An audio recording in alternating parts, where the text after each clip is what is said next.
La tension entre l'Iran et les États-Unis n'a jamais été aussi élevée. Officiellement, les négociations avancent, mais dans la pratique, sur le terrain, c'est une autre réalité. Washington vient de déployer 50 avions de chasse supplémentaires en 24 heures. Mais c'est quel type de négociation où l'on déploie 50 avions de chasse supplémentaires en 24 heures? C'est quel type de négociation où l'on déploie 2 groupes aéronavals dont chacun est composé d'un porte-avions, des bateaux de guerre ainsi qu'un sous-marin? C'est quel type de négociation où l'on déploie des avions de ravitaillement en vol, des avions de surveillance et des avions de guerre électronique? Selon un conseiller de Donald Trump qui a requis l'anonymat, la probabilité d'un conflit majeur atteint 90%. Washington a déjà au moins 30 000 soldats dans la région. Et avec ce dispositif, selon ce conseiller, ces moyens suffisent pour déclencher une guerre majeure dans la région. C'est de cela qu'il s'agit. Alors, chers messieurs, nous allons entrer en profondeur pour vous présenter les détails de ce qui se passe. Mais avant d'aller en profondeur, sécurisez la vidéo. Poussez les j'aime, laissez vos commentaires et partagez cette vidéo au maximum. Et ceux qui ne sont pas encore abonnés, il est temps de cliquer sur le bouton suivre pour rejoindre votre communauté. Allons-y directement dans les détails. Que disent les sources?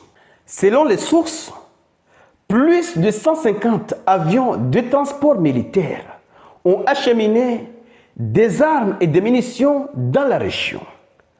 Et le nombre de navires de guerre américains dans la zone de responsabilité du commandement central américain s'élève désormais à 12. C'est vraiment un dispositif pour passer aux choses sérieuses. Plus de 30 000 soldats sont actuellement stationnés sur les bases au Moyen-Orient.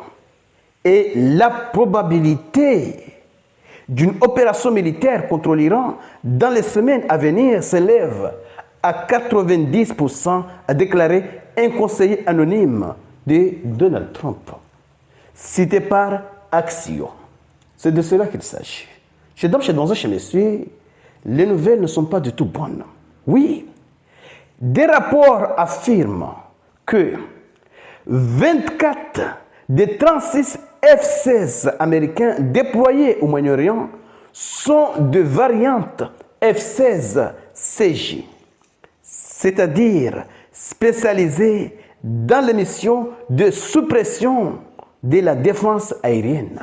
Et ces jets sont équipés de systèmes de ciblage leur permettant de détecter passivement les émissions de radars ennemis et de les frapper avec des missiles anti-radiation. Ils transportent également des pots de guerre électronique pour brouiller et perturber les radars de défense aérienne ennemis. Parce qu'il ne suffit pas d'avoir un groupe de frappe. Oui, il est très important, très utile d'avoir un groupe de protection.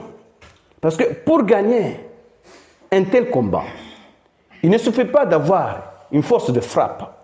C'est vrai, les États-Unis ont une force de frappe, mais est-ce qu'ils ont une force de protection nécessaire pour empêcher l'Iran de répondre, d'abattre ses avions de chasse, de couler ses bateaux? C'est de cela qu'il s'agit.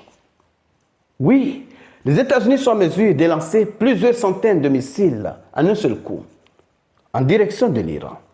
Mais est-ce qu'en retour, ils sont en mesure d'encaisser, oui, de détecter et d'éliminer les missiles iraniens?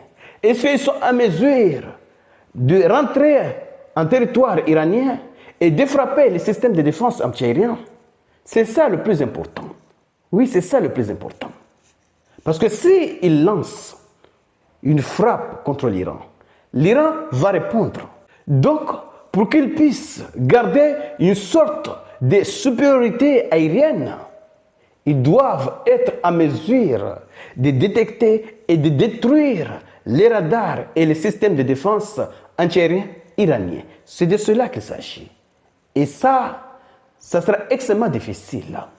Oui, parce que la dernière fois, qu'est-ce qui s'est passé? Pendant des mois peut-être, Israël avait planifié la destruction de manière clandestine, oui, au système aérien iranien. Oui, ils avaient organisé un groupe de saboteurs qui ont saboté ce système. Raison pour laquelle Israël a eu l'occasion de pénétrer en territoire iranien, même si la situation était tellement difficile. Mais maintenant, l'Iran est au courant. Les États-Unis sont déjà déployés dans la région. Donc, ils savent, ils sont au courant que quelque chose pourrait arriver à tout moment. Donc, la dernière surprise, ce qui s'est passé la dernière fois, ils ont appris de leur erreur. Maintenant, ils ont compris ce qui s'est passé. Donc, la situation sera extrêmement difficile.